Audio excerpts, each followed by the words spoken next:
Lightning cracked across the sky, and Elena Hartley ran faster than she had ever run in her life. Rain hit her face like tiny needles, and her bare feet slipped on wet stone, but she did not stop. Behind her, the sound of the pack gathering still echoed in her ears. Hundreds of eyes, hundreds of whispers, and one voice, cold and final, that had shattered everything she believed about her future.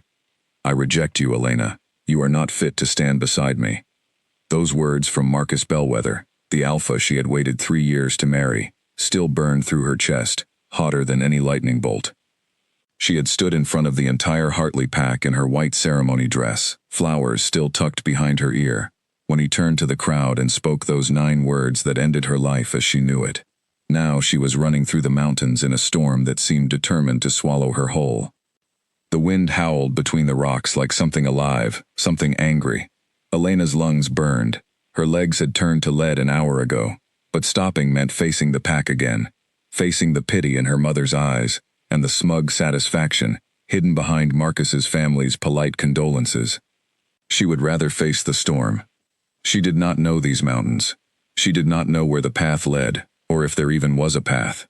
All she knew was that every step forward was a step away from the humiliation that clung to her like a second skin. A branch snapped somewhere to her left. She froze, heart hammering, and scanned the darkness. Nothing. Just wind bending the pine trees, just rain drumming against stone. She told herself it was nothing, but some old instinct, some warning buried deep beneath her ribs, made the hair on her arms stand up straight. She kept moving. The storm grew worse as the night wore on. The rain turned to something colder, sharper, and Elena's dress, once beautiful and white, was now soaked through and clinging to her shivering body. She had left everything behind, her shoes, her coat, her pride. She had nothing but the clothes on her back, and a heart that felt like it had been carved out and left behind at the altar. Why had she trusted him? Why had she believed that a man who once whispered promises into her ear during quiet evenings by the lake would turn around and humiliate her in front of everyone she had ever known? The path grew steeper. Rocks jutted out from the ground like broken teeth, and more than once, Elena stumbled, catching herself against wet stone that scraped her palms raw. She barely felt the pain. Her mind was somewhere else, replaying the moment over and over. The gasps from the crowd, her mother's hand flying to her mouth, the way Marcus would not even look at her as he said those words, as if she were beneath his gaze entirely. An Omega rejected before the whole pack did not simply go back to her old life. She would be pitied, or worse, seen as damaged, unworthy, someone to avoid. Elena knew the old traditions of her people well enough to understand what waited for her if she turned back now, so she did not turn back. She kept climbing, kept pushing forward into a storm that seemed to grow angrier with every step she took. Thunder rolled overhead, so loud it seemed to shake the very ground beneath her feet. Elena flinched and pressed her hand against a boulder to steady herself. Her breath came out in ragged white clouds. The cold had worked its way past her skin and into her bones now, and a small, distant part of her mind whispered a warning that she was in real danger, that the storm could take more from her than her pride. She pushed the thought away. She had nowhere else to go. The trail curved along the edge of a ravine, and far below, she could hear rushing water, swollen and wild from the storm. She kept close to the rock wall on her right, using it to guide her steps in the dark. Visibility had dropped to almost nothing. The rain came in sheets now, blinding and relentless, and the wind pushed against her with such force that she had to lean into it just to keep moving forward. Somewhere in the back of her mind, Elena knew this was reckless. She knew that continuing to climb in a storm like this, exhausted, injured, and freezing, was a decision that could cost her everything. But grief has a way of drowning out logic, and right now, grief was the loudest voice inside her. A gust of wind slammed into her, with such force that she lost her footing entirely. Her hands scrambled for purchase, catching only wet stone and loose gravel. For one terrifying second, she felt her body tilt toward the edge of the ravine, and a scream tore from her throat, before she managed to grab hold of a jagged rock jutting from the cliffside. Her fingers screamed in protest as she gripped the stone, her body dangling half over open air, rain pouring into her eyes, blurring the darkness below into an endless black nothing. She kicked her legs, searching for footing, and finally found a narrow ledge just wide enough to hold her weight. She pulled herself back onto solid ground, chest heaving, body trembling from more than just the cold now. Her heart pounded so hard she could hear it over the storm. She pressed her back against the rock wall and slid down until she was sitting, knees pulled to her chest, and for the first time since she had started running, she let herself cry. The tears came fast and hot, mixing with the rain until she could not tell one from the other. She cried for the wedding that never happened. She cried for the years she had given to a man who discarded her without a second thought. She cried because she was alone, freezing, and lost in a storm that did not care whether she lived or died. And somewhere far above the mountain range, though Elena could not have known it, a very different kind of storm was beginning to stir. Miles away, in a fortress built into the side of a mountain, far larger and far more powerful than anything the Hartley pack could claim, Kellen Draven stood at the edge of a stone balcony, staring out at the same storm that now threatened to swallow the Omega he did not yet know he was searching for. Kellen was the Alpha King of the Northern Territories, ruler of a land that stretched farther than any map dared to draw accurately. He commanded armies of wolves loyal to him unto death, and yet on this particular night, none of that mattered. Something inside him had been restless for hours, a feeling he could not name, a pull he could not ignore. He gripped the stone railing until his knuckles turned white, his golden eyes fixed on the storm clouds rolling over the distant peaks. Something was wrong. Something was calling to him, and it had been calling for years, ever since the night he lost the only woman who had ever made his wolf feel complete. 5 years. 5 long years since he had felt that bond, brief as it was, snap into place inside his chest during a chance encounter he had never been able to forget. A woman with soft brown hair and eyes the color of warm honey. A woman whose scent still lingered in his memory, like a ghost he could not exorcise no matter how hard he tried. He had searched for her for 2 years after that night, sending trackers across every territory, questioning every pack leader who would grant him an audience. And then, finally, word had reached him that she was gone, dead, some said, lost in a border conflict between rival packs. He had grieved her in silence, the way kings are expected to grieve, without tears, without weakness, burying the loss so deep inside himself that even his closest advisors believed he had moved on. But tonight, something had shifted. The pull in his chest had returned, sharper and more insistent than it had been in years, as if the universe itself were shaking him awake from a long sleep. His wolf paced beneath his skin, restless and hungry for something Kellen could not name, and every instinct screamed at him to move, to run, to follow the pull before it faded again.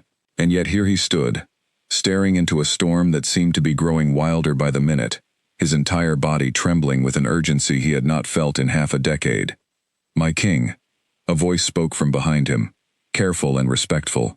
It was Garrett, his second in command, and one of the few men Kellen trusted with his life. "The storm is worsening. Perhaps you should come inside." Kellen did not turn. "Do you feel that, Garrett?" Garrett hesitated. "Feel what, my king?" "The pull." Kellen's voice was low, almost a growl. "Something is out there. Something I thought I lost."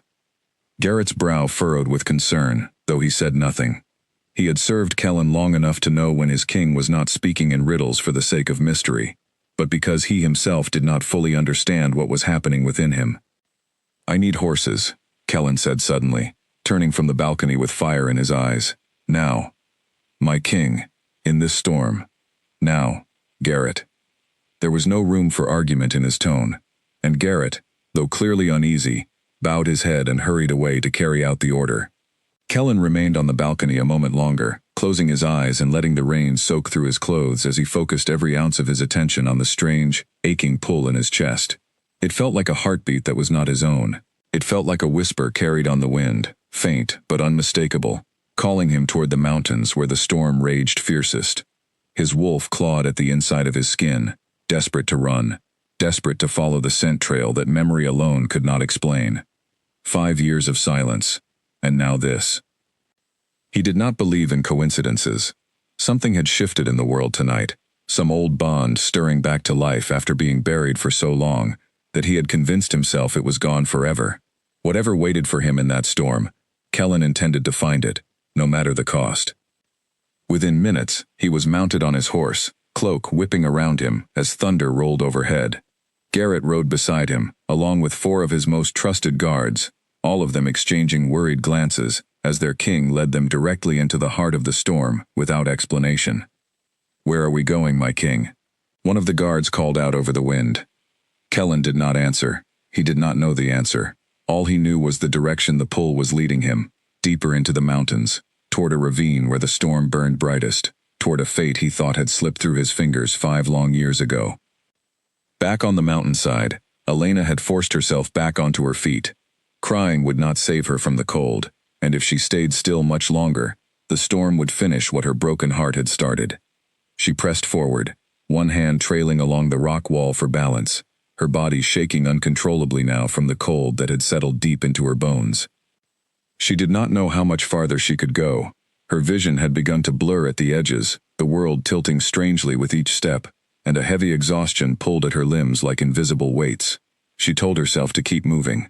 She told herself that stopping meant giving up, and she refused to give up, not after everything she had already survived tonight.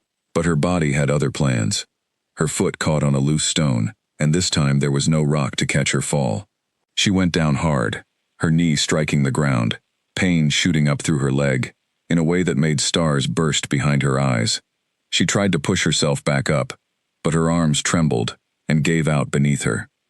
The rain continued to fall, relentless and cold, soaking into her hair, her skin, her very soul. Elena lay there for a moment, breathing hard, staring up at the churning black sky above her, and for the first time that night, a quiet, terrifying thought crept into her mind. She might not survive this storm. The thought should have frightened her more than it did. Instead, a strange, exhausted calm settled over her, as if her body had simply run out of the strength required for fear. She closed her eyes, just for a moment, telling herself she only needed to rest, just for a moment, before continuing on. The storm roared around her, and somewhere in the darkness beyond the ravine, hooves pounded against wet earth, drawing closer with every passing second, though Elena, drifting toward unconsciousness, never heard them coming. Kellen felt the pull grow stronger with every stride his horse took through the mud and rock. The storm lashed at him from every direction, rain stinging his eyes, wind trying to tear the cloak from his shoulders, but none of it mattered. His wolf had taken over nearly completely now, sharpening his senses, guiding him with an instinct that felt older than memory itself. "My king, we should turn back," Garrett shouted over the wind, his horse struggling against the muddy trail. "This storm will kill us all if we do not find shelter soon." "I am not turning back." Kellen's voice cut through the wind like a blade. "Something is out here, Garrett. Someone." Garrett exchanged a glance with the other guards, none of them daring to question their king further, though worry was written plainly across each of their faces. They had followed Kellen Draven into battles against rival packs, into treaties with hostile territories, into dangers that would have broken lesser men, but none of them had ever seen him like this, driven by something he could not explain, chasing a feeling through a storm that seemed determined to swallow them whole. The trail narrowed as they climbed higher, hugging the edge of a ravine that dropped away into churning darkness below. Kellen's horse whinnied nervously, sensing its rider's tension, but he pressed forward, eyes scanning the darkness with an intensity that bordered on desperation. And then he smelled it. It hit him like a wave, faint beneath the rain and the earth and the storm, but unmistakable all the same. Honey and rain and something else entirely. Something that belonged only to her, the woman whose memory he had carried like a wound for 5 long years. His heart seized in his chest, and for one impossible moment, he could not breathe. "Stop," he commanded, pulling his horse to a halt so suddenly that Garrett nearly collided with him from behind. "My king?" Kellen swung down from his horse without answering, his boots sinking into the mud as he moved toward the edge of the trail, following the scent with single-minded focus. His wolf howled inside him, desperate and joyful and terrified all at once, and Kellen let it guide him, trusting instinct over reason for the first time in years. "My king, where are you going?" Garrett called after him, but Kellen did not slow down. The scent grew stronger as he rounded a bend in the trail, and then, through the sheets of rain, he saw her. A figure lying still on the ground, pale and small against the dark rock, dressed in what had once been white, but was now soaked through with mud and rain. Kellen's heart stopped entirely. He crossed the distance between them in seconds, dropping to his knees beside her, his hands trembling as he reached out to touch her face. She was ice cold. Her lips had taken on a faint blue tinge, and her breathing was so shallow he had to lean close, just to confirm she was still alive at all. But she was alive, and she was here, and every instinct in his body screamed the truth his mind refused to accept. This was her, the woman he had lost, the woman he had grieved for 2 years, before finally accepting she was gone forever. "No," he whispered, his voice breaking with an emotion he had not allowed himself to feel in years. "No, it cannot be." But her scent did not lie. Her face, though thinner and paler than he remembered, was unmistakably hers. The same soft curve of her cheek, the same delicate line of her jaw. Kellen felt something inside his chest crack open. 5 years of buried grief and denial spilling out all at once. "My king!" Garrett's voice broke through his shock, as the guards caught up, their horses skidding to a stop in the mud. "Is she?" "She's alive," Kellen said, his voice rough. "Barely. We need to get her back to the fortress immediately." He gathered Elena into his arms with a gentleness that surprised even himself, cradling her against his chest, as if she were made of glass, as if the storm might still find some way to steal her from him a second time. She did not stir, her body limp and unresponsive, and panic clawed at the edges of Kellen's usually iron composure. "Move," he ordered, already carrying her toward his horse. "Now. Every second matters." The ride back to the fortress felt longer than any journey Kellen had ever taken, though in truth, it took less than an hour. He held Elena against him the entire way, shielding her as best he could from the rain, his wolf pressing close beneath his skin, desperate to protect what it had only just found again. Garrett rode close beside him, glancing over every few minutes with a mixture of concern and confusion plain on his face. He had never seen his king behave this way, not even during the darkest days following the loss that had changed Kellen so profoundly 5 years ago. Whatever this woman meant to him, it was clear she meant everything. By the time they reached the fortress gates, Elena's lips had turned a deeper shade of blue, and her breathing had grown even shallower. Kellen barely waited for his horse to stop moving before he was dismounting, carrying her through the gates with an urgency that sent servants scattering to clear a path. "Get the healer," he barked at a passing guard, "now, and prepare the west chamber." The fortress came alive with activity, as word spread that their king had returned carrying an unknown woman, half frozen and unconscious, found in the middle of the storm. Servants rushed to obey his commands, warming blankets, boiling water, preparing the private chambers usually reserved only for honored guests, though everyone who saw the look on their king's face understood this woman was something far more significant than a simple guest. Kellen laid Elena down on the bed in the west chamber, his hands still trembling as he brushed wet hair away from her face. The fortress healer, an elderly woman named Marta who had served the Draven family for decades, arrived within minutes, immediately taking charge of warming the young woman's body and checking her vital signs. "She is suffering from severe cold exposure, my king," Marta said after a thorough examination. Her weathered face creased with concern. "Her body temperature has dropped dangerously low. We must warm her slowly, and she will need rest, food, and care, for several days at the very least." "Will she live?" Kellen asked, his voice tight with a fear he had not allowed himself to feel in years. Marta studied him for a long moment, clearly noting the intensity in his eyes, the desperation he was struggling to hide beneath his usual regal composure. "She has a strong will to survive, my king. I can see it in how her body is already fighting to warm itself. But the next few hours will tell us more." Kellen nodded, though he did not leave the room. He remained by Elena's bedside long after Marta had finished her work, long after the servants had brought warm blankets and gentle broths that Marta fed to Elena in small careful spoonfuls while she remained unconscious. He watched her chest rise and fall, counting each breath as if his own life depended on it. Garrett found him there hours later, still sitting beside the bed, his eyes fixed on Elena's pale face with an intensity that bordered on obsession. "My king," Garrett said quietly, approaching with the careful respect of a man who understood he was witnessing something deeply private. "You should rest.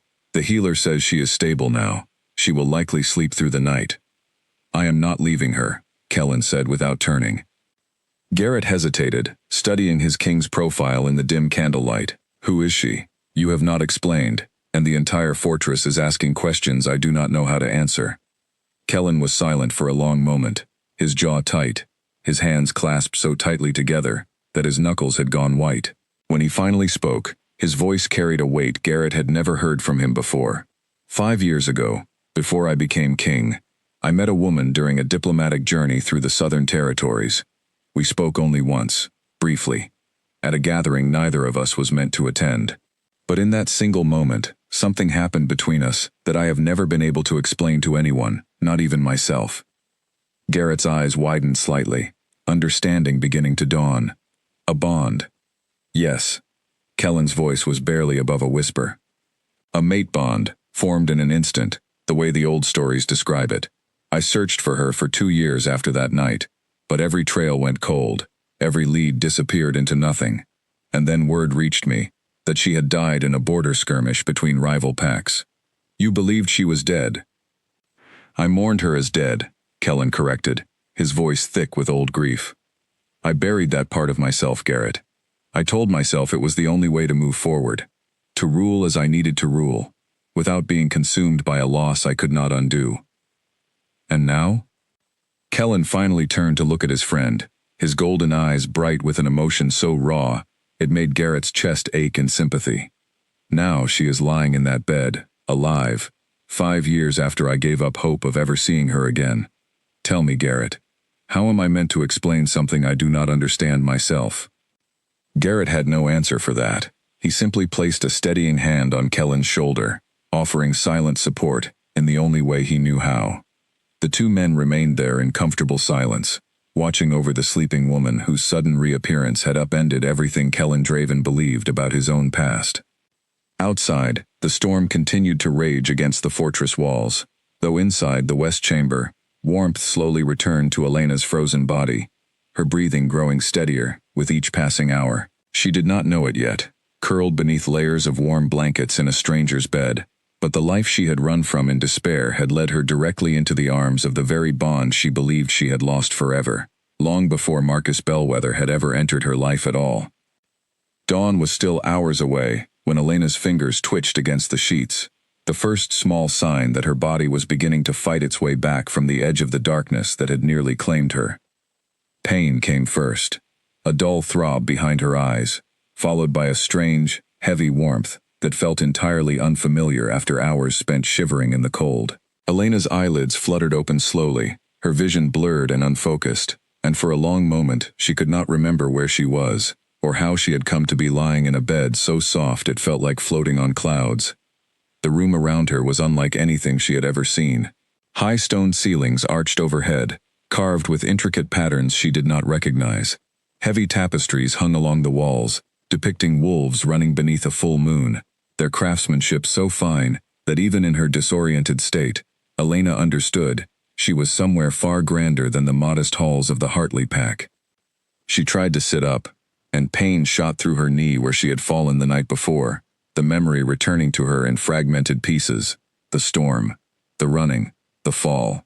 She remembered lying on the cold ground, staring up at a churning black sky, believing that death had finally come to collect what her broken heart could no longer carry. But she was not dead. She was warm and dry, and lying in a bed that smelled faintly of cedar and something else entirely, something rich and masculine, that made her chest tighten with a feeling she could not name. You are awake. The voice came from her right, deep and steady, and Elena turned her head sharply, her heart lurching at the sight of the man sitting in a chair beside her bed. He was enormous, broad-shouldered and powerfully built, with dark hair that fell just past his collar, and eyes the color of molten gold that seemed to pierce straight through her. He wore clothing far too fine for an ordinary man, dark fabric embroidered with silver thread that caught the candlelight when he moved. Everything about him radiated authority, power, the kind of presence that made lesser wolves instinctively lower their gaze. Elena's first instinct was fear. Her body tensed, ready to flee, though her injured leg and exhausted muscles made any attempt at escape laughably impossible. "Where am I?" she managed, her voice hoarse and unfamiliar even to her own ears. "You are safe," the man said, his voice softening slightly, though his eyes never left her face, studying her with an intensity that made her skin prickle with awareness. "My name is Kellen. I found you last night in the mountains, nearly frozen." You are in my fortress now, in the Northern Territories. Elena's mind struggled to process his words. The Northern Territories were leagues away from her pack's land, far beyond anything she had ever traveled in her life. The Northern Territories, she repeated slowly. How is that possible? I was only in the mountains near my pack. The storm carried you farther than you realized, or perhaps your own feet did, Kellen said. Either way, you were fortunate. Another hour in that cold, and the healer believes you would not have survived. A shiver ran through Elena at his words, though it was not entirely from fear of the danger she had escaped. Something about the way this man looked at her, the intensity in his golden eyes, felt strangely familiar, as if some part of her recognized him, even though she was certain they had never met before. Thank you, she said quietly, pulling the blankets tighter around herself, suddenly acutely aware of how exposed and vulnerable she must appear. For finding me, for bringing me here. Kellen's jaw tightened, and for a moment, something flickered across his expression that Elena could not quite identify. Grief, perhaps, or something closer to disbelief. You do not remember me, do you? The question caught her off guard. Remember you? We have never met. We have, Kellen said, leaning forward slightly, his golden eyes searching her face with an intensity that made her heart race for reasons she did not understand. 5 years ago, at a gathering in the Southern Territories, you wore a blue dress, and you had slipped away from the main hall because the noise had given you a headache. I found you sitting alone by a fountain, and we spoke for perhaps 20 minutes before your escort came looking for you. Elena's brow furrowed, an old memory stirring somewhere deep in her mind, hazy and distant like something glimpsed through fog. A fountain, a quiet conversation with a stranger, whose voice had felt strangely comforting, though she had never learned his name before her escort whisked her away. She had thought of that conversation many times over the years that followed, wondering about the stranger with kind eyes who had made her laugh for the first time in months. That was you? She whispered, staring at him with dawning astonishment. Yes. Kellen's voice was rough with emotion he was clearly struggling to contain. Do you remember what happened when we touched hands as you were leaving? Elena did remember, though she had spent years convincing herself it had been nothing more than her imagination. A strange, electric warmth that had spread through her entire body the moment their fingers brushed together, an awareness of him that had lingered for weeks afterward, no matter how hard she tried to forget it.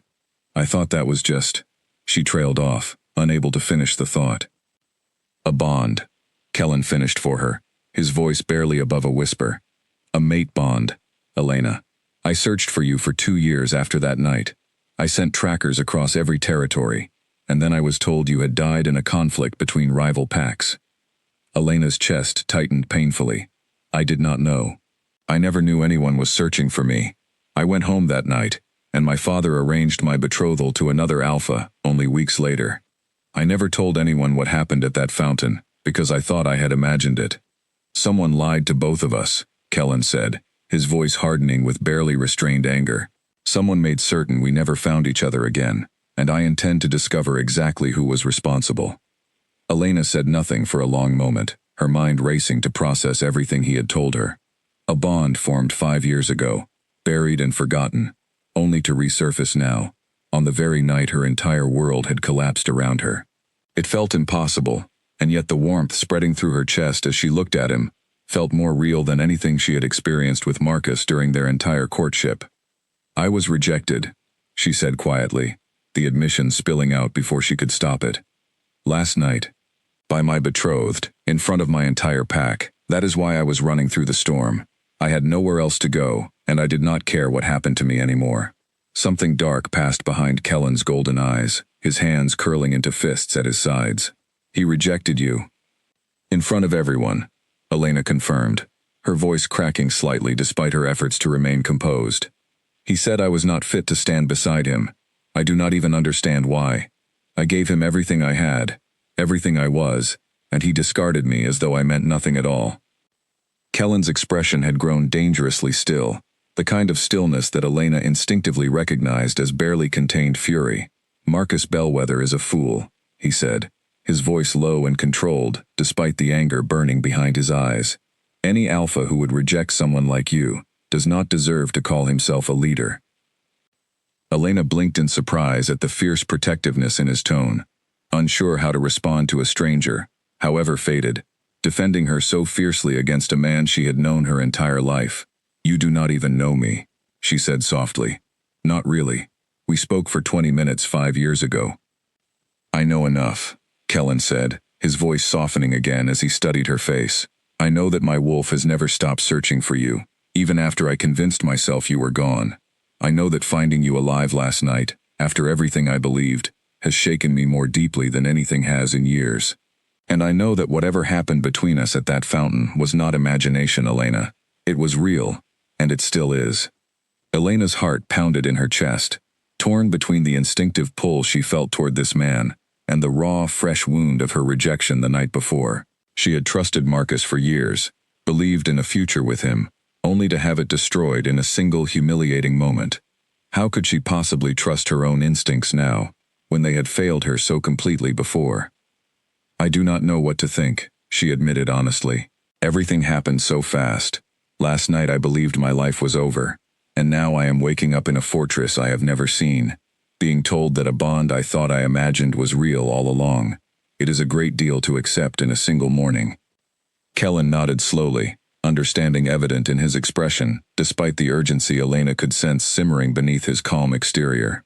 "You do not need to accept anything right now," he said gently. "You need to rest and heal. There will be time for everything else once you are stronger." "Why do you care so much?" Elena asked, studying him carefully. "You are a king. You could have any woman in your territory. Why does it matter to you whether I recover, whether I stay, whether any of this bond is real?" Kellen was quiet for a long moment, his golden eyes distant, as though he were remembering something painful. "Because for 2 years, I searched every corner of this land hoping to find you," he said finally. "And when I believed you were gone, something inside me broke that never fully healed. I ruled as a king should, Elena, but I did so as a hollow man, going through the motions of a life I no longer felt connected to. Last night, when I felt that pull again after 5 years of silence, I did not hesitate. I rode into a storm that could have killed me and every man who followed me, because some part of me refused to believe I had lost you a second time." Elena's eyes stung with unexpected tears at the raw honesty in his words. No one had ever spoken to her with such vulnerability, such open devotion, not even Marcus, during the sweetest moments of their courtship. "I do not know what to say," she whispered. "You do not need to say anything," Kellen said, reaching out slowly, giving her every opportunity to pull away if she chose, before gently taking her hand in his. The moment their skin touched, warmth spread through Elena's entire body, exactly as it had 5 years ago beside that fountain. Undeniable proof that whatever bond connected them had never truly faded, no matter how much time or distance had come between them. "Rest now," Kellen said softly, though he made no move to release her hand. "We have much to discuss, but it can wait until you have regained your strength. You are safe here, Elena. I promise you that."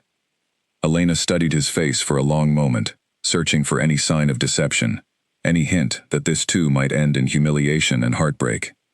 But all she found in his golden eyes was sincerity, patience, and a depth of devotion that both terrified and comforted her in equal measure. For the first time since Marcus had spoken those 9 devastating words, Elena felt something other than despair settle into her chest. It was small, fragile, and uncertain, but it was there nonetheless. Hope. Outside the fortress walls, the storm had finally begun to fade, giving way to the first pale light of dawn breaking over the mountains, as though even the sky understood that something significant had shifted during the long, dark night that had just passed. A knock at the door startled Elena from a light doze 3 days later, her body finally regaining strength after the ordeal in the mountains. Marta entered, carrying a tray of food, her weathered face breaking into a warm smile at the sight of Elena sitting upright against the pillows. "You are looking much better, dear," Marta said, setting the tray down on a small table beside the bed. "Color has returned to your cheeks, and your fever broke completely last night. The king will be pleased to hear it." Elena managed a small smile, though uncertainty still lingered beneath the surface. 3 days had passed since she woke in this unfamiliar fortress. 3 days of Kellen visiting her chambers morning and evening, always patient, always gentle, never pushing her for more than she was willing to give. Yet the weight of everything he had told her still pressed heavily on her mind. "Has he asked about me often?" Elena asked, curiosity getting the better of her caution. Marta's eyes crinkled with quiet amusement as she began arranging the food on the tray. Often does not begin to describe it, dear. The entire fortress has noticed a change in our king since he brought you here. I have served this family for 30 years, and I have never seen Kellen Draven behave the way he has these past few days. What do you mean? He was a different man before, Marta said, lowering her voice slightly, as though sharing a secret. Distant, controlled. He ruled with wisdom and strength, do not mistake me, but there was always something missing in him, some spark that never quite returned after the loss he suffered years ago. Since he brought you here, that spark has come back. The staff has noticed. Even his advisors have commented on it. Elena absorbed this information quietly, unsure how to feel about being the source of such a profound change in a man she barely knew, however deep their supposed bond ran. I still find all of this difficult to accept, she admitted. A week ago, I believed I was going to marry Marcus Bellwether and live my life within my own pack. Now I am recovering in the fortress of an Alpha King, being told that I am his fated mate. Marta's expression softened with understanding. Change often arrives like a storm, dear, sudden and overwhelming, leaving us no time to prepare. But sometimes the storms that frighten us most are the ones that clear away what needed to be swept aside all along. Before Elena could respond, another knock sounded at the door, and Kellen entered without waiting for a response, his golden eyes immediately finding Elena's face across the room. He had changed his clothing since she had last seen him that morning, now wearing simpler attire that somehow made him look less like a king and more like an ordinary man, though the sheer size and presence of him remained undeniable. You are sitting up, he observed, a small smile touching his lips as he crossed the room toward her bed. Marta tells me your fever has finally broken. It has, Elena confirmed, suddenly self-conscious under his attentive gaze. I feel much stronger today. Marta excused herself quietly, leaving the two of them alone in the chamber, though not before exchanging a knowing glance with Kellen that Elena did not fail to notice. Kellen pulled a chair closer to the bed and sat down, studying Elena's face with an expression she was beginning to recognize as careful restraint, as though he were holding back a flood of emotion for her sake. I have something to tell you, he said after a moment, his voice serious. I sent word to your pack, informing them that you are safe and recovering here in the Northern Territories. Elena's stomach twisted uncomfortably at the mention of her pack. What did they say? Kellen's jaw tightened slightly. Your father expressed relief that you are alive, though he seemed more concerned with the political implications of your presence here than with your well-being. Marcus Bellwether, however, has requested permission to travel here himself, to discuss your return. My return? Elena's voice sharpened with disbelief. He rejected me in front of the entire pack. Why would he want me to return now? I do not know, Kellen admitted, his expression darkening. But I intend to find out. I have granted him permission to visit, though only because I believe there is more to this situation than either of us currently understands. The timing of everything, Elena, troubles me deeply. Elena studied his face, noting the tension around his eyes, the careful way he was choosing his words. What do you mean? Kellen hesitated before continuing. 5 years ago, our bond was somehow severed, and both of us were led to believe the other was dead or had abandoned the connection entirely. Now, on the very night you were publicly rejected by your betrothed, that same bond reawakens, and I find you nearly frozen in the mountains, having fled directly toward my territory, without even realizing it. It feels less like coincidence and more like something someone arranged, whether intentionally or not. A chill ran through Elena that had nothing to do with the lingering cold from her ordeal in the storm. You believe Marcus knew about our bond? I do not know what Marcus knew, Kellen said carefully, but I intend to find out when he arrives. Until then, I want you to rest and continue healing. You do not need to concern yourself with politics or old wounds right now. Elena appreciated his attempt to shield her from worry, though the knot of anxiety in her stomach refused to loosen entirely. Too many strange coincidences had converged around her in recent days for her to simply set aside her unease, however much she wished she could focus only on recovery. There is something else, Kellen continued, his tone shifting to something gentler, more personal. I would like to properly begin courting you, Elena, if you are willing. I understand you have been through a great deal of pain recently, and I do not wish to rush you into anything you are not ready for. But I want you to know my intentions clearly, without any confusion or ambiguity between us. Elena's heart fluttered at his words, a mixture of hope and lingering fear, tangling together in her chest. I need time, she admitted honestly. Everything happened so quickly, Kellen. A week ago I was preparing for a wedding that ended in humiliation, and now I am being asked to consider a bond with a king I barely remember from a single conversation years ago.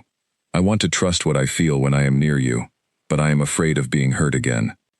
I understand, Kellen said softly, and Elena believed he truly did. I will not push you, Elena. I only ask that you allow me the chance to prove myself worthy of the bond we share. Take whatever time you need. I have already waited 5 years, believing I had lost you forever.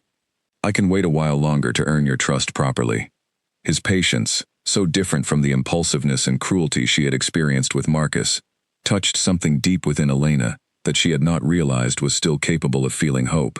She studied his face for a long moment, searching for any hint of falseness, and found none. Thank you, she said quietly, for understanding. Over the following days, Kellen made good on his promise, visiting Elena regularly, but never overstepping the boundaries she needed.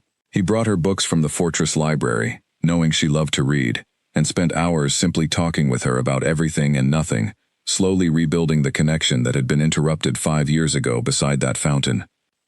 Elena found herself looking forward to his visits more with each passing day, her wariness slowly giving way to genuine warmth whenever he entered the room. He told her stories of his childhood, of the responsibilities that had fallen to him far too young when his father passed the crown to him during a time of great conflict between the northern packs. She learned that beneath his imposing presence as a king lived a man who cared deeply for his people, who carried the weight of countless decisions with a seriousness that spoke to his genuine devotion to his territory. In turn, Elena found herself sharing pieces of her own life with him, stories from her childhood within the Hartley pack, her love of gardening, her dreams of a life filled with quiet happiness rather than grand political alliances.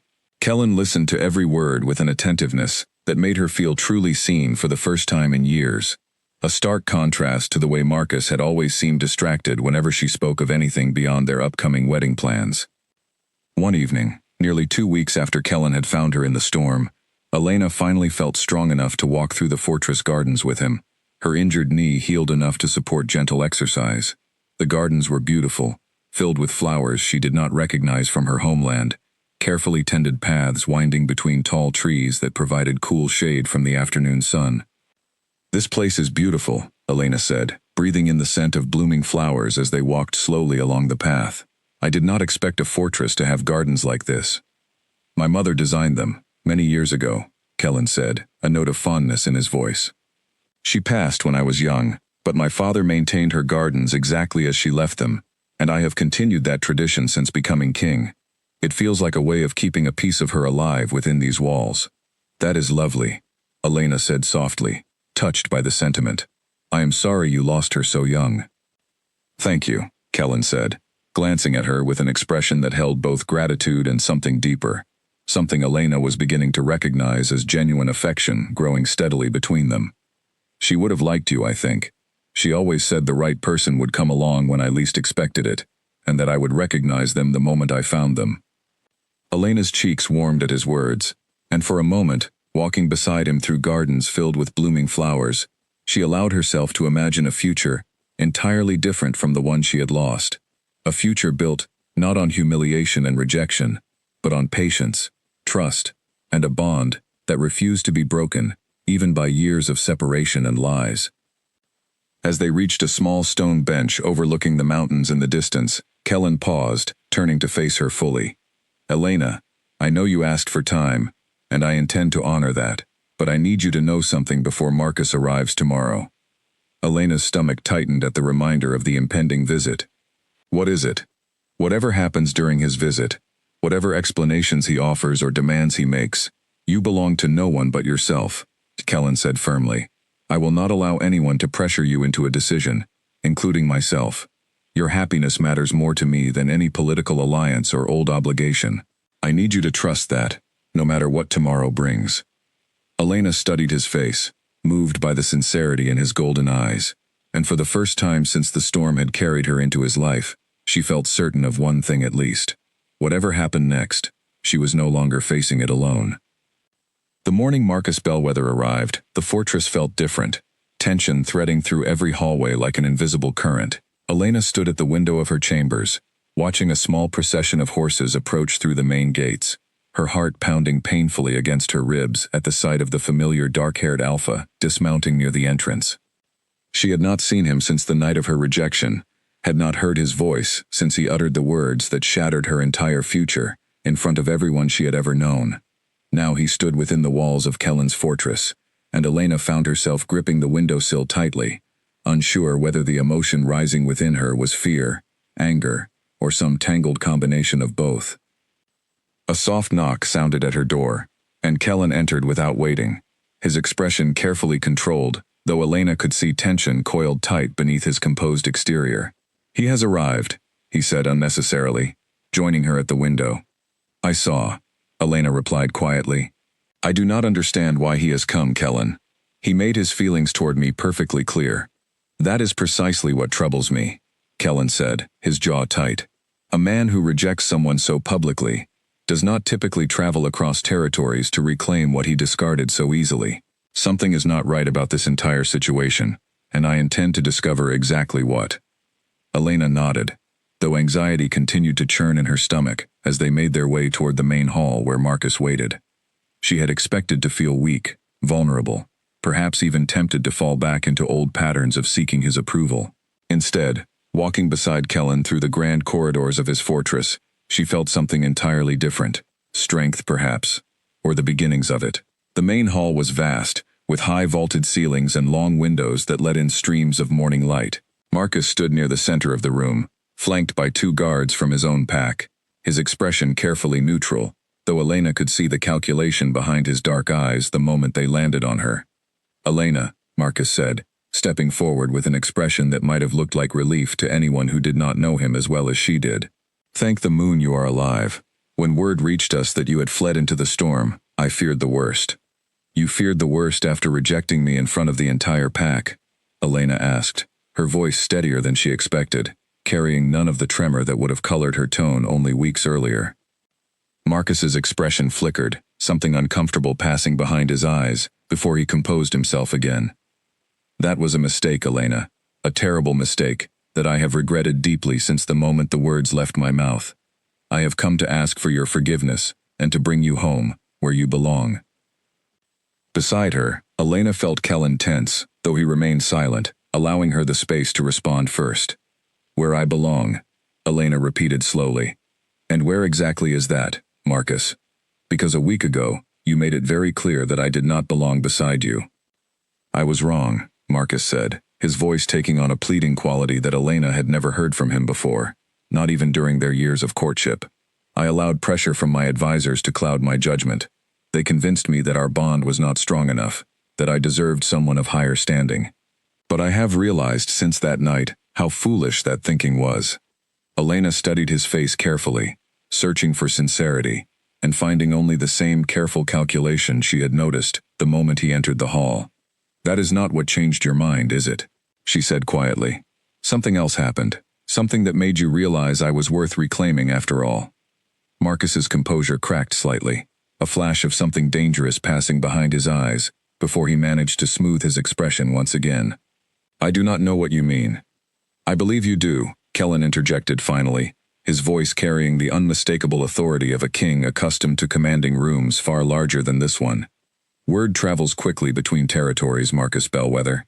Word, for instance, that Elena survived a storm that should have killed her, and was found by the Alpha King of the Northern Territories himself, who recognized her as his fated mate the moment he caught her scent." The color drained slightly from Marcus's face, confirming everything Kellen had suspected. "That is not why I came," he said quickly, though his voice had lost some of its earlier confidence. "Is it not?" Kellen pressed, stepping forward slightly, his presence seeming to fill the entire hall. "Because it seems remarkably convenient that a man who rejected his betrothed without hesitation suddenly finds himself desperate to reclaim her, the very moment he learns she is bonded to a king." "You know nothing of my reasons," Marcus snapped, his composure finally cracking under the pressure of Kellen's steady, unrelenting gaze. "I know enough," Kellen said coldly.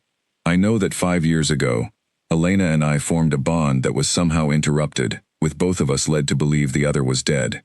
I have been investigating the circumstances surrounding that interruption, Marcus, and I find it curious that your family's territory borders the exact region where the false reports of Elena's death originated. A heavy silence fell over the hall, and Elena watched, stunned, as Marcus's expression shifted from indignation to something closer to panic. "I do not know what you are implying," he said, though his voice had lost nearly all of its earlier confidence. "I am implying nothing," Kellen said, his voice dangerously quiet now. "I am stating facts, Marcus, and I suggest you consider your next words very carefully, because I have people investigating every detail of what happened 5 years ago, and I will discover the truth, one way or another." Elena watched the exchange with a growing sense of clarity, pieces of a puzzle she had not even realized existed, slowly clicking into place.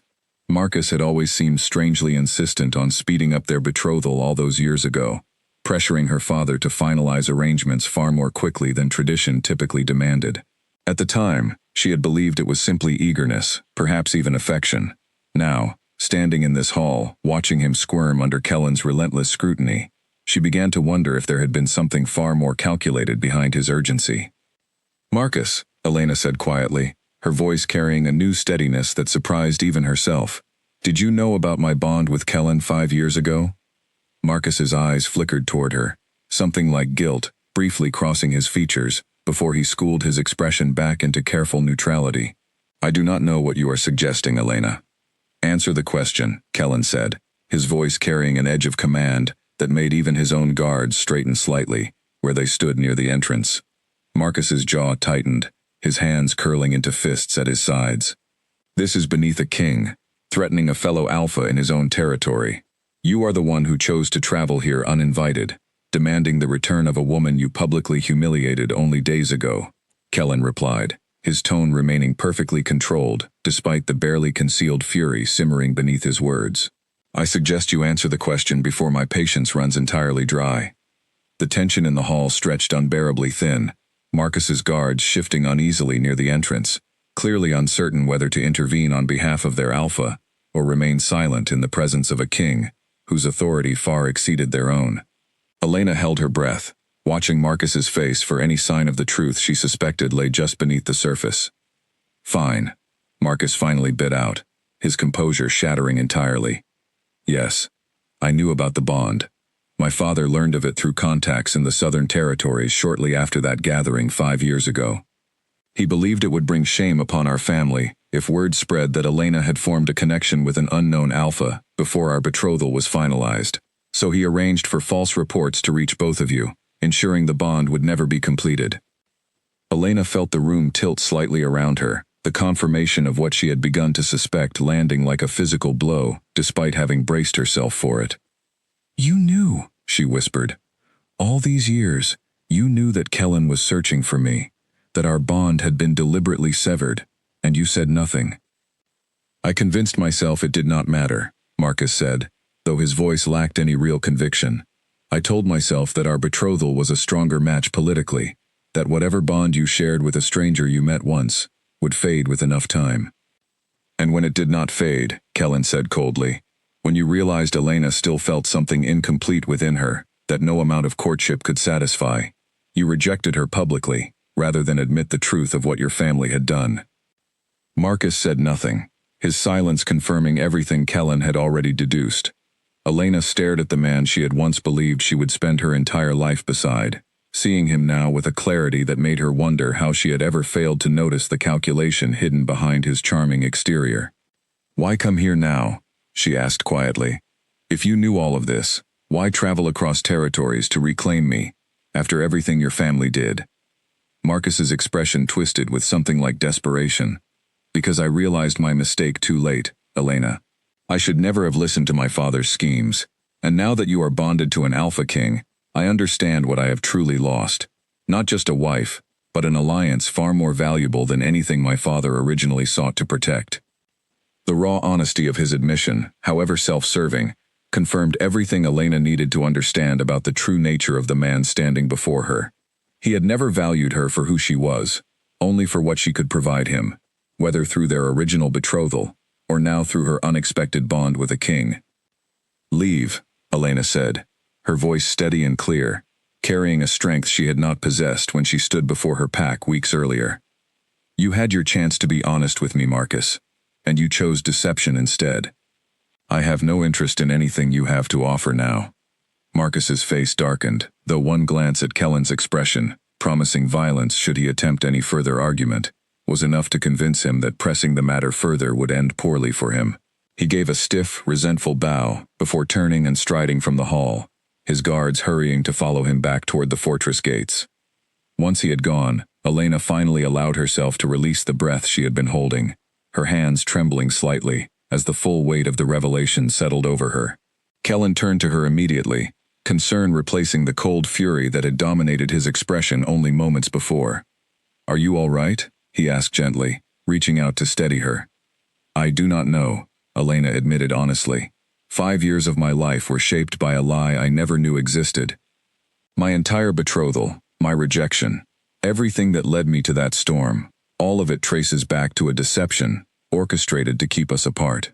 "I know," Kellen said softly, "and I intend to ensure the Bellwether family answers for what they have done, not just to us, but to the years they stole from both our lives." Elena looked up at him, seeing not just a king determined to seek justice, but a man who had genuinely suffered alongside her, however differently their separate paths had unfolded during those 5 lost years. "Thank you," she said quietly, "for believing me, for fighting for the truth, even when it would have been easier to simply accept things as they were."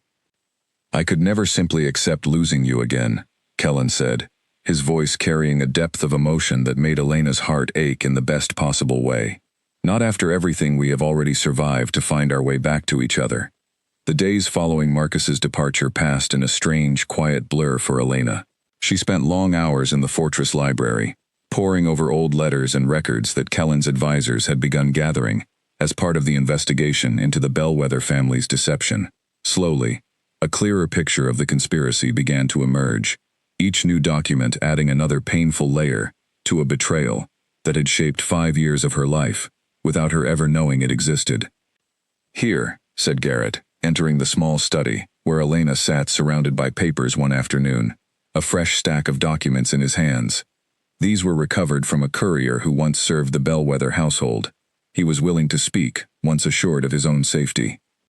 Elena took the papers carefully, scanning through them with growing dismay. They detailed payments made 5 years ago to a network of informants along the border regions, tasked with spreading false reports of a young Omega's death during a supposed conflict between rival packs. The dates aligned perfectly with the timeline Kellen had described, confirming beyond any doubt that the Bellwether family had orchestrated the entire deception from the very beginning. "They planned this so carefully," Elena said quietly, setting the papers down with trembling hands. "Not just a lie told once, but an entire structure, built to ensure neither of us would ever question it." Kellen, who had entered the study moments earlier, and now stood near the window, nodded grimly. Marcus's father understood that a mate bond, once acknowledged, becomes nearly impossible to deny or ignore. He needed both of us to believe the connection had ended in tragedy rather than deception. Otherwise, either of us might have continued searching until we found the truth. "And he succeeded," Elena said, her voice heavy with the weight of years, lost to a lie neither of them had chosen. 5 years, Kellen. 5 years where you believed I was dead, and I believed the strange feeling I experienced beside that fountain was nothing more than an overactive imagination. 5 years we cannot reclaim," Kellen agreed, crossing the room to sit beside her, "but years that do not need to define whatever future we choose to build together, now that the truth has finally come to light." Elena appreciated the steadiness in his voice, the way he consistently refused to let anger or grief over the past overshadow the possibility of what still lay ahead of them. It was a quality she had come to admire deeply during the weeks since he had found her in the storm, a strength of character entirely different from the calculating ambition she had witnessed in Marcus. "What will happen to the Bellwether family?" she asked, curious despite herself about the consequences awaiting those responsible for the deception that had cost them both so much. "That depends on what further investigation reveals," Kellen said carefully. "I have summoned Marcus's father to answer for these accusations formally. Given the evidence already gathered, I suspect he will have little choice but to admit his role in the conspiracy. The consequences will be significant, Elena. Deceiving a fated bond, particularly one involving a king, is considered among the gravest offenses within our laws. Elena absorbed this information quietly, feeling a complicated mixture of vindication and lingering sorrow. Part of her wanted to see the Bellwether family held fully accountable for the pain they had caused. Another part of her simply felt tired, worn down by weeks of upheaval that had upended every certainty she once held about her own life. "I do not know how to feel about any of this," she admitted honestly. "I should be angry, and I am, but mostly, I just feel exhausted. Everything I believed about my past has been rewritten in the span of a few weeks." Kellen reached over, gently taking her hand in his, the warmth of his touch grounding her the way it always seemed to since that first morning she woke in his fortress. "You do not need to feel any particular way, Elena. Whatever emotions come, whether anger, grief, exhaustion, or even relief, they are all valid responses to everything you have endured. You have been so patient with me," Elena said softly, studying his face. "Since the moment I woke here, you have given me space, time, understanding. I do not think I properly thanked you for that." "You do not need to thank me," Kellen said, though his golden eyes softened at her words. "I only wish I could have found you sooner, spared you the years of pain that followed our first meeting." "Perhaps everything unfolded the way it needed to," Elena said slowly, surprising herself with the thought, even as she spoke it aloud. "If Marcus's family had not interfered, perhaps we would have found each other 5 years ago, but I would not be the person sitting here now. I have learned things about myself these past weeks that I might never have discovered otherwise." "What have you learned?" Kellen asked, genuine curiosity coloring his tone. Elena considered the question carefully before answering. "That I am stronger than I ever believed myself to be. That I do not need someone else's approval to understand my own worth. Marcus spent years making me feel as though I needed to prove myself constantly. That my place beside him was something I had to earn through perfect behavior and unwavering devotion. Standing in that hall, telling him to leave, I felt something I had never experienced during our entire courtship. Confidence in myself, separate from anyone else's opinion of me." Kellen's expression filled with something like awe as he listened to her words, his grip on her hand tightening slightly. "That is precisely the woman I remember from that fountain 5 years ago," he said softly. "Even in our brief conversation, I recognized a strength in you that most people overlook, because it does not announce itself loudly. I am glad to see that strength has only grown since then, despite everything that tried to diminish it." Elena felt warmth spreading through her chest at his words, a warmth entirely separate from the physical sensation their bond created whenever they touched. This was something deeper, an emotional recognition, building steadily between them, with each passing day, each conversation, each small moment of vulnerability shared within the walls of his fortress. "I think," she said slowly, testing the words as she spoke them, "that I am ready to stop being afraid of what this bond might mean." Kellen went very still, his golden eyes searching her face intently. "Elena, are you certain? I do not want you to feel pressured, especially not after everything with Marcus, and especially not simply because of Bellwether's betrayal." "I am certain," Elena said, and she found that she truly was. "I have spent weeks watching you, Kellen, watching how you treat your people, how patiently you have handled my healing and my hesitation, how fiercely you sought justice, not just for yourself, but for me as well. This is not fear driving my decision, nor is it a desire to punish Marcus by choosing you instead. This is simply the truth I have come to recognize within myself these past weeks. Whatever connected us 5 years ago beside that fountain never actually faded, not for either of us. I am ready to stop running from it." Kellen lifted her hand to his lips, pressing a gentle kiss against her knuckles, his eyes never leaving hers.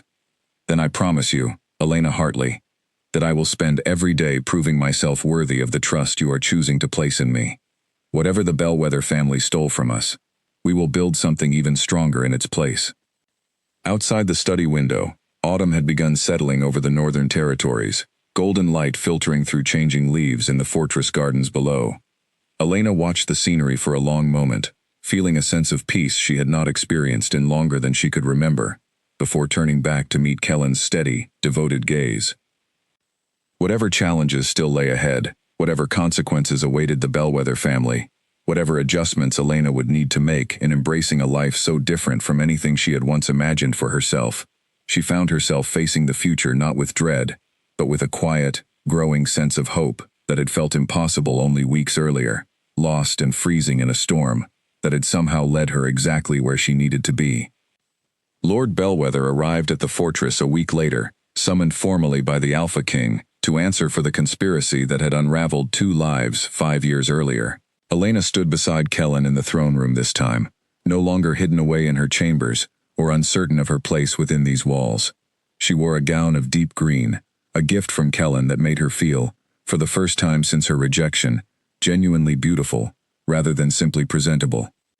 The throne room itself was even grander than the main hall where she had confronted Marcus weeks earlier. Tall pillars, stretching toward a ceiling, painted with images of wolves running beneath stars. The Draven family crest carved into the stone throne, where Kellen now sat with quiet, commanding authority. Elena stood at his side, not behind him, a position she understood carried significant meaning within these walls.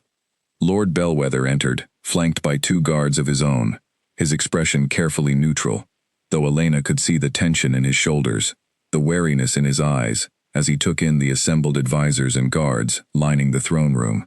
Marcus was notably absent, a detail Elena found herself relieved by, uninterested in facing him again so soon after their previous confrontation.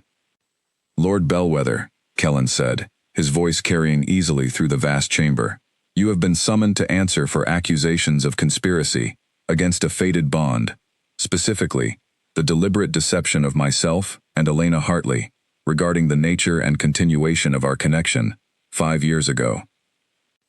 Lord Bellwether's jaw tightened, though he inclined his head with practiced diplomacy. "I have come to answer honestly, Your Majesty, whatever the consequences may be." "Then let us begin with the truth," Kellen said. "Did you orchestrate false reports of Elena Hartley's death 5 years ago, specifically to prevent the completion of our mate bond?" A heavy silence stretched through the throne room, every advisor and guard watching intently, as Lord Bellwether visibly wrestled with his response. Finally, his shoulders sagged slightly, the weight of the evidence already gathered against him clearly too substantial to deny any longer. "I did," he admitted, his voice quieter than Elena had expected from a man who commanded his own pack with considerable authority. "I believed at the time that I was protecting my family's interests. Word had reached me of your encounter with Elena during that diplomatic gathering, and I feared that if the bond were allowed to develop naturally, it would disrupt the betrothal my son had already secured with her family, an alliance I considered politically vital for our pack's future."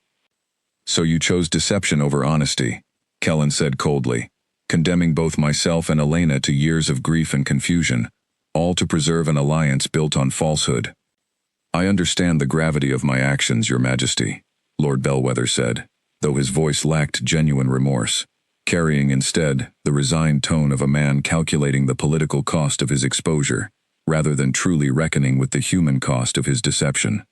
"I am prepared to accept whatever judgment you deem appropriate." Elena watched the exchange with a strange, detached clarity, surprised to find that the anger she expected to feel had settled into something quieter, more contemplative. This man had shaped years of her life through calculated cruelty, yet standing here now, watching him attempt to minimize his actions through careful political language, she found herself thinking less about vengeance and more about the future she wanted to build beyond this moment of reckoning. "Elena," Kellen said, turning to her with a question in his golden eyes, "do you wish to speak?" Elena stepped forward slightly, aware of every eye in the throne room turning toward her, though she found she no longer felt the crushing self-consciousness that once would have accompanied such attention. "Lord Bellwether," she said clearly, her voice carrying steadily through the chamber, "you stole 5 years from 2 people who had done nothing to deserve such treatment. You allowed your son to court me under false pretenses, knowing full well that a bond existed which made our betrothal built on incomplete truth. And when your son ultimately could not bear the tension of a bond he could not fully suppress within me, he rejected me publicly, rather than admit what his family had done." Lord Bellwether's expression remained carefully controlled, though Elena noted a flicker of something like genuine discomfort at her words. "I never intended for Marcus to reject you so publicly," he said. "That decision was his own, made without my counsel." "Perhaps," Elena said, "but it was a decision made possible only because your deception created a situation where such cruelty could occur. You do not bear responsibility for every choice your son makes, Lord Bellwether," but you bear full responsibility for the foundation of lies upon which those choices were built." A murmur passed through the assembled advisors, clearly impressed by the steady conviction in Elena's words. Kellen glanced at her with unmistakable pride, though he said nothing, allowing her the space to continue if she wished. "I do not seek vengeance," Elena continued, surprising herself as much as anyone listening. "I seek only acknowledgement of the truth, and assurance that no other bonded pair will suffer as we did, because of political ambitions placed above basic honesty and decency." Kellen nodded slowly, clearly moved by her words, before turning his attention back to Lord Bellwether. "In light of both the evidence gathered and Elena's testimony, I am prepared to render judgment. Lord Bellwether, you will forfeit significant portions of your family's territorial holdings to the Northern Territories as reparation for the years stolen from myself and my mate. Additionally, your family will be required to fund the establishment of a formal registry system across all territories, designed specifically to prevent future manipulation of fated bonds through false reports or deliberate interference." Lord Bellwether's face paled slightly at the severity of the judgment, though he offered no argument, clearly understanding that resistance would only worsen his family's already precarious position. "I accept these terms, Your Majesty." "Furthermore," Kellen continued, his voice hardening slightly, "Marcus Bellwether will be formally stripped of any political standing that would allow future betrothal negotiations with families of significant influence for a period of 10 years, a consequence for both his father's deception and his own cruelty in publicly rejecting Elena, rather than facing the truth of his own actions." The judgment fell heavily over the throne room, and Elena watched Lord Bellwether absorb the full weight of consequences that would reshape his family's standing for years to come. Whatever satisfaction she might have expected to feel at witnessing this reckoning, she found instead a quiet sense of closure, a feeling that the chapter of pain Marcus and his family had authored in her life was finally, truly ending. "You are dismissed," Kellen said finally, and Lord Bellwether bowed stiffly before turning to depart, his guards following closely behind him, the throne room falling into a heavy silence once he had gone. Elena let out a slow breath she had not realized she was holding, the tension of the confrontation finally beginning to ease from her shoulders. Kellen rose from his throne, crossing the distance between them to take both her hands in his. "You handled that with more grace and strength than most rulers twice your age," he said softly, his golden eyes warm with pride. "I am continually amazed by you, Elena." "I surprised myself," Elena admitted, a small, genuine smile finally breaking through the seriousness of the afternoon. "A month ago, I could not have imagined standing in a room like this, speaking with any kind of authority. Marcus made me feel small for so long that I forgot what it felt like to trust my own voice." "You will never need to feel small again," Kellen promised, lifting her hands to press gentle kisses against her knuckles. "Not while you stand beside me." Elena studied his face, feeling the truth of his words settle into her chest, alongside a warmth that had nothing to do with fear or uncertainty anymore. The storm that had once threatened to end her life had instead led her directly toward a future she was only beginning to understand the full shape of, a future built on honesty, mutual respect, and a bond that no amount of deception or cruelty had managed to truly destroy. As the last of the afternoon light filtered through the tall windows of the throne room, illuminating the space where so much had just been decided, Elena allowed herself, for the first time in years, to imagine a future entirely free from the shadow of her past, standing confidently beside a man who had never once asked her to be anyone other than exactly who she was. Winter arrived early in the Northern Territories that year, dusting the mountain peaks with a fine layer of white that Elena found herself watching from her window each morning with quiet fascination. She had never lived somewhere the seasons changed so dramatically, and there was something deeply comforting about witnessing the world outside transform, alongside the transformation happening within her own life. 2 months had passed since Lord Bellwether's judgment, 2 months during which Elena had settled more fully into life within Kellen's fortress, no longer merely a guest recovering from injury, but someone whose presence had become woven into the daily rhythm of the Northern Territories. She had begun learning about the responsibilities that would eventually fall to her as Kellen's mate, sitting in on council meetings, studying the history and customs of a territory so different from the modest pack she had grown up within. "You seem thoughtful this morning," Kellen observed, entering her study where she sat surrounded by maps detailing the boundaries of the various territories under his rule. He crossed the room to press a gentle kiss against her temple, a gesture that had become natural between them over the past weeks, comfortable in a way that still occasionally surprised Elena, given how recently their relationship had transformed from cautious rediscovery into something far deeper. "I was thinking about how different my life has become," Elena admitted, setting down the map she had been studying. "A few months ago, I could not have imagined myself sitting in a fortress like this, learning the intricacies of territorial governance. It feels like an entirely different existence from the one I left behind." "Does it frighten you?" Kellen asked, settling into the chair beside her, his golden eyes studying her carefully.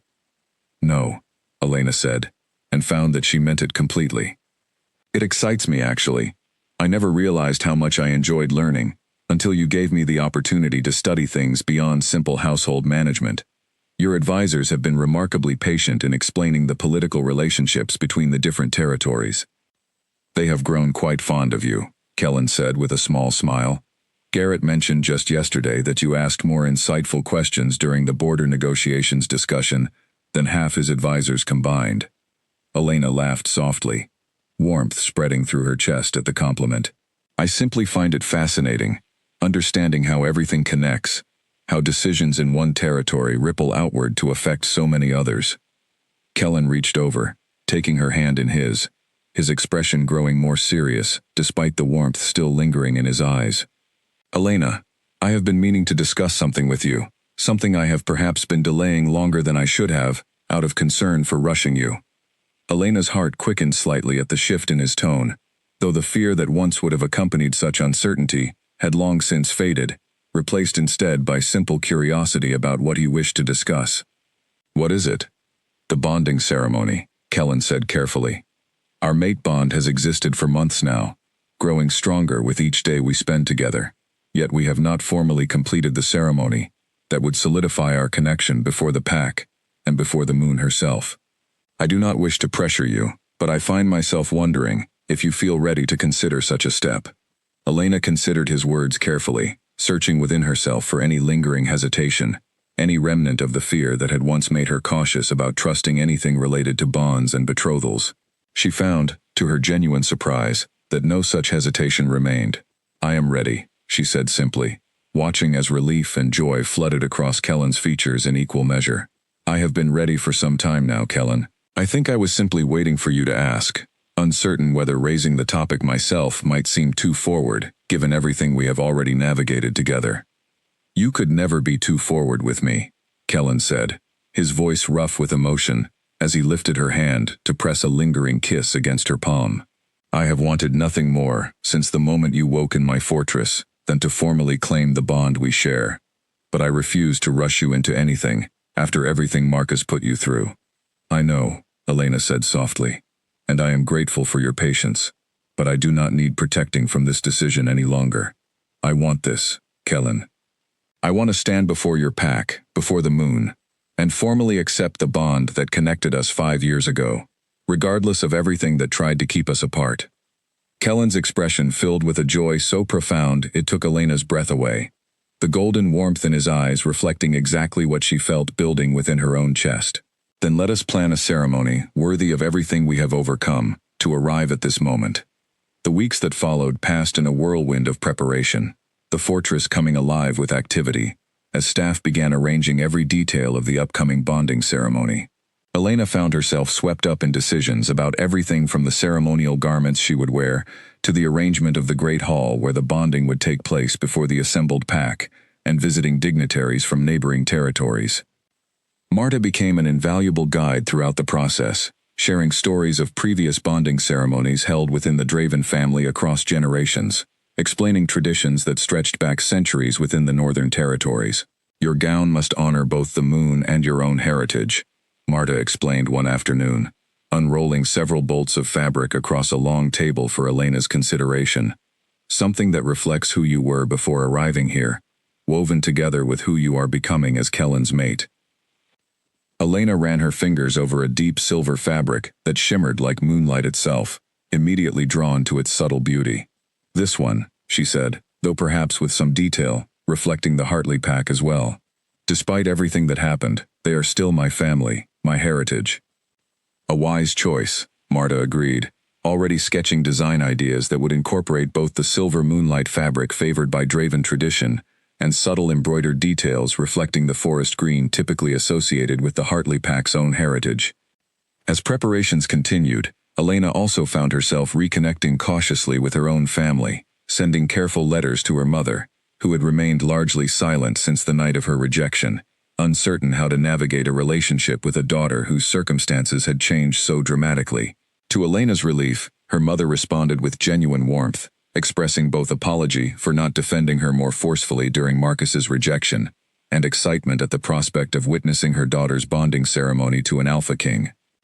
She wishes to attend, Elena told Kellen one evening, sharing her mother's most recent letter as they walked together through the fortress gardens, now blanketed in a light dusting of snow that caught the moonlight beautifully. Along with my younger sister, though she says my father remains embarrassed by the entire situation and has not decided whether he will make the journey. Your mother and sister are welcome regardless of your father's decision, Kellen said firmly. I care only that the people who genuinely support you are present to witness this moment, not those who care more for their own pride than your happiness. Elena smiled, grateful once again for the steady, unwavering support Kellen consistently offered, so different from the conditional affection she had grown accustomed to during her years with Marcus. Thank you, she said softly, for understanding, for making space for the parts of my life that matter to me, even the complicated ones. Always, Kellen promised, pulling her closer against the winter chill settling over the gardens. Whatever family you choose to keep close, Elena, I will honor that choice completely.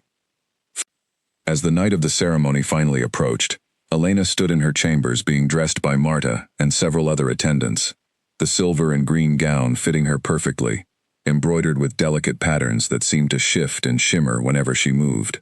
She studied her reflection in the tall mirror, hardly recognizing the confident, radiant woman staring back at her, so different from the broken, humiliated figure who had fled into a storm mere months earlier.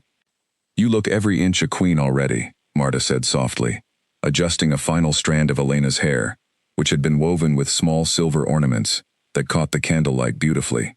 I do not feel entirely like myself, Elena admitted, though the sensation was not unwelcome. I feel like someone new, someone I am only just beginning to understand. Perhaps that is precisely who you are meant to become, Marta suggested wisely. Growth does not always feel like becoming someone else, dear. Sometimes it simply feels like finally becoming who you were always meant to be, unburdened by everything that once held you back. Elena considered these words as she made her way toward the great hall, her heart pounding, with anticipation, rather than fear, for the first time in longer than she could remember, approaching a significant moment in her life, with pure excitement, rather than dread. Whatever awaited her beyond those doors, she felt ready to embrace it fully, certain in a way she had never been certain of anything with Marcus, that the path ahead led toward genuine happiness, rather than another painful disappointment. The great hall had been transformed entirely for the ceremony, hundreds of candles casting warm golden light across walls decorated with winter flowers and silver ribbons that caught the flickering glow beautifully. Elena stood just outside the entrance, her hand trembling slightly with anticipation, as Garrett, who had insisted on the honor of escorting her since her own father had ultimately chosen not to make the journey, offered his arm. Ready? He asked gently, his usual serious demeanor softened by genuine warmth as he looked at her. As ready as I will ever be, Elena replied, taking a steadying breath before nodding for the doors to open.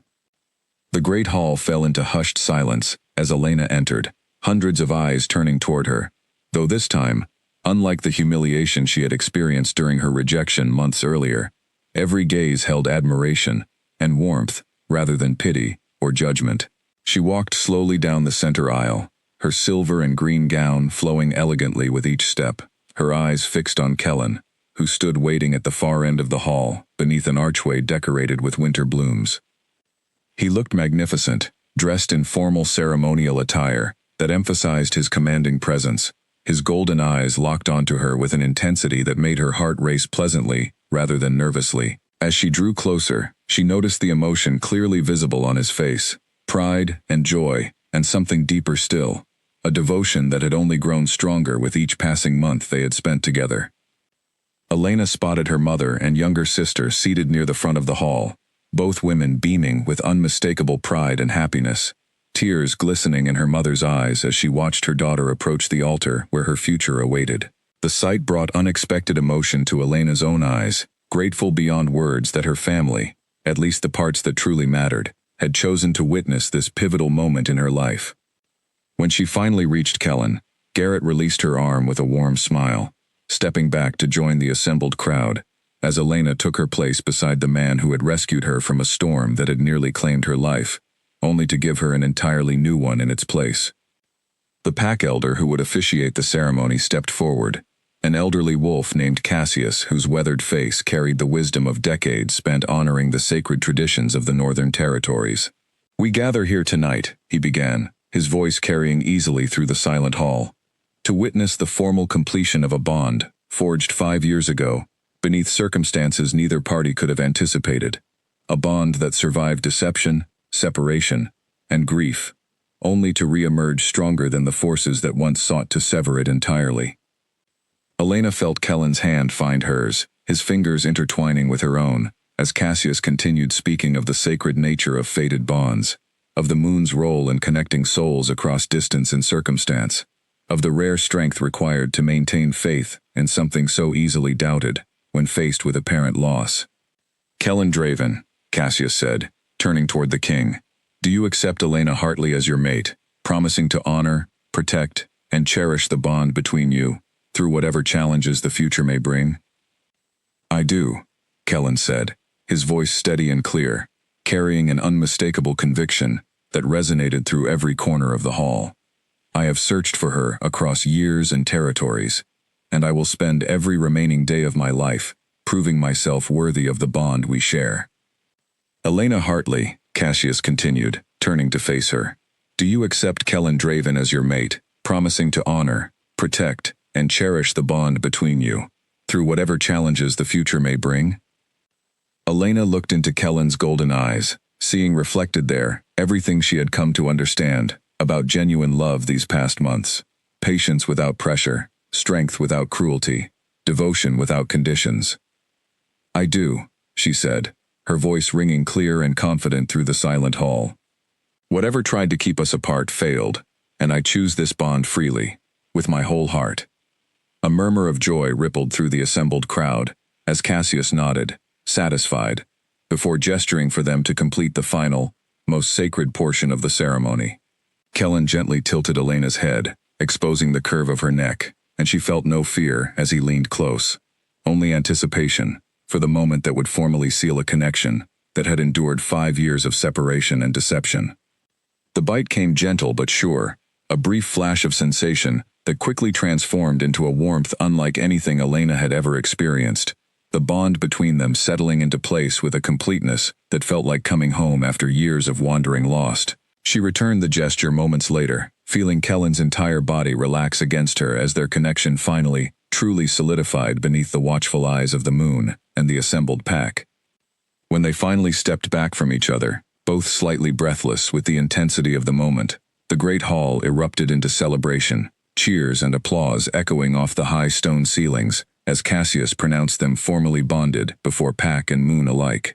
Elena's mother rushed forward the moment the formal ceremony concluded, embracing her daughter with tears streaming freely down her face. "I am so proud of you," her mother whispered against her ear. "I should have protected you more fiercely during that terrible night. I am sorry it took losing you to a storm before I finally understood how much strength you truly carry within yourself." "You are here now," Elena said softly, returning her mother's embrace warmly. "That matters more to me than anything that happened before." As the celebration continued around them, musicians filling the hall with joyful music, while servants circulated with food and drink, Elena found herself pulled gently aside by Kellen, who led her toward a quieter corner of the hall overlooking the snow-covered gardens through tall windows. "How do you feel?" he asked softly, studying her face with the same careful attention he had shown since the very first morning she woke in his fortress. "Complete," Elena said, surprising herself with how perfectly the word captured everything she felt in this moment. "I did not realize how much of myself felt fractured until this bond finally settled into place. It feels like finding a piece of myself I did not even know was missing." That is precisely how I felt as well, Kellen admitted. The moment our bond first formed beside that fountain, and again tonight, completing what we started 5 years ago. I spent so long believing that piece of myself was lost forever, Elena. Having it restored feels like nothing short of a miracle. Elena studied his face in the soft candlelight, marveling at how far both of their lives had traveled since that storm had swept her into his path, transforming tragedy into an unexpected beginning neither of them could have anticipated. "Thank you," she said softly, "for never giving up on finding your way back to me, even when everyone told you I was gone forever." "I could never have given up," Kellen said simply. "Some connections run too deep to be severed by lies or distance, Elena. Ours proved strong enough to survive 5 years of separation, and I have no doubt it will remain strong enough to survive whatever challenges still await us in the future." As the celebration continued late into the night, Elena found herself dancing with Kellen beneath the candlelit hall, surrounded by well-wishes from advisors, guards, and pack members who had all watched her transform over these past months, from a broken, uncertain Omega into a confident woman, ready to embrace her place beside their king. The storm that had once threatened to end her life had instead led her exactly where she was always meant to be, and standing here now, wrapped in Kellen's arms while snow fell softly outside the tall windows, Elena felt nothing but profound gratitude for the unexpected path that had brought her home. Spring returned to the Northern Territories months later, melting the last of the winter snow into rushing streams that fed the valleys below the fortress, and with it came the day of Elena's formal coronation as Queen of the Northern Territories, a ceremony even grander than the bonding that had united her with Kellen months earlier. The entire territory had gathered for the occasion, representatives from neighboring lands filling the courtyard, alongside pack members who had come to witness the moment their king formally elevated his mate to stand as his equal in rule. Elena stood before a tall mirror in her chambers, one final time before the ceremony began, studying her reflection with a sense of wonder that still occasionally caught her off guard. The gown she wore today was different from her bonding attire, deeper silver threaded with gold, symbolizing her new station as queen, a crown of delicate silver antlers waiting on a velvet cushion nearby, crafted specifically to complement Kellen's own crown, worn during formal ceremonies of state. "You have come so far," Marta said softly, standing beside her, tears glistening in the elderly woman's eyes. "I remember when you first arrived here, half frozen and uncertain of everything around you. Now look at you, about to be crowned queen of the very territory that once felt so foreign." "I could not have imagined this moment," Elena admitted, smoothing her hands over the fine fabric of her gown. "Not during that storm, and certainly not during the years I spent trying to earn Marcus's approval, believing that was the only path available to me. Sometimes the storms we fear most carry us exactly where we need to be," Marta said, echoing words she had spoken to Elena during those early, uncertain days. "You have proven that truth more completely than anyone I have ever known." A knock sounded at the door, and Garrett entered, his expression carrying the same warmth he had shown Elena since those early days investigating the Bellwether conspiracy. "The ceremony is ready to begin, my queen," he said, and Elena felt a small thrill at the title, still new enough to send a flutter of surprise through her chest each time someone used it. "Thank you, Garrett," she said, taking one final breath before allowing him to escort her toward the courtyard, where the coronation would take place. The walk through the fortress felt different from her bonding ceremony months earlier, less nervous anticipation and more steady confidence, the product of months spent learning the responsibilities and traditions of ruling alongside Kellen. She had grown comfortable in council meetings, developed genuine friendships among the advisors and staff who had once been strangers, and found within herself a capacity for leadership she had never known existed, before circumstances forced her to discover it. When the courtyard doors opened, revealing the vast assembly gathered to witness her coronation, Elena felt no trace of the fear that had once accompanied public attention after Marcus's rejection. Instead, she walked forward with genuine confidence, meeting the eyes of those gathered with warmth rather than anxiety, understanding fully now that her worth had never depended on anyone else's approval, only on her own growing recognition of her own strength. Kellen waited at the raised platform where the coronation would occur, dressed in his formal royal attire, his golden eyes filled with unmistakable pride as he watched her approach. Beside him stood Cassius, ready once again to officiate this significant milestone in their shared journey, and behind them, the assembled council of advisors who had come to respect and admire Elena during her months of learning alongside them. "People of the Northern Territories," Cassius announced as Elena reached the platform, his voice carrying easily across the crowded courtyard. "We gather today to formally crown Elena Hartley Draven as Queen of these lands, a woman who has proven through both trial and triumph that she possesses every quality required to rule alongside our king, with wisdom, compassion, and unwavering strength." Elena knelt before Kellen as tradition demanded, feeling the weight of the moment settle over her, not as a burden, but as an honor she had come to genuinely embrace over these past months of preparation and growth. Kellen lifted the silver and gold crown from its velvet cushion, his hands steady despite the emotion visible in his expression, and gently placed it upon her head. "Rise, Elena Draven, Queen of the Northern Territories," Cassius announced, and as Elena stood, the courtyard erupted into thunderous applause and cheering, hundreds of voices raised in celebration of the woman who had arrived among them as a stranger, nearly lost to a storm, and had transformed instead into a queen worthy of their genuine respect and admiration. Kellen took her hand as the celebration continued around them, leading her to the edge of the platform where they could address the assembled crowd together. "6 months ago," he began, his voice carrying easily across the courtyard, "I found the woman standing beside me, nearly frozen in a mountain storm, having survived a public rejection that would have broken most people entirely. Instead, Elena rebuilt herself, discovered strength within her own heart that no deception or cruelty could ever diminish, and today stands before you not merely as my mate, but as a queen fully deserving of the crown she now wears." Elena felt tears gathering in her eyes at his words, overwhelmed by the journey that had brought her to this precise moment, standing beside a man who had never once asked her to be less than exactly who she was, in a territory that had welcomed her not despite her past struggles, but because of the strength those struggles had ultimately revealed within her. "To the people of the Northern Territories," Elena said, finding her own voice steady and clear, as she addressed the crowd for the first time, as their formally crowned queen. "I promise to rule with the same compassion and dedication that has been shown to me since the very night I arrived among you, lost and uncertain of my own worth. Together, Kellen and I will ensure that no bond within these territories is ever again subject to the kind of deception that once nearly cost us everything we now share." The crowd's cheering intensified at her words, and Elena felt Kellen's arm wrap around her waist, pulling her close as they turned to face each other, sharing a private smile that spoke to everything they had overcome together to arrive at this triumphant moment. The storm that had once threatened to end her life had instead delivered her directly into a future filled with purpose, partnership, and a love so genuine it had survived even the most calculated attempts to destroy it. As the celebration continued late into the afternoon, spring sunshine warming the courtyard where hundreds gathered to honor their new queen, Elena found herself reflecting on the incredible distance she had traveled since that terrifying night in the mountains. She had arrived in the Northern Territories broken, humiliated, and convinced that her life held no further possibility for happiness.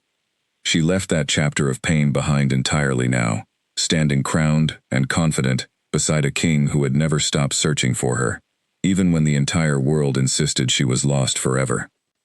Marcus Bellwether and his family's betrayal had cost her years of unnecessary suffering, but in the end, their cruelty had failed to accomplish what they intended.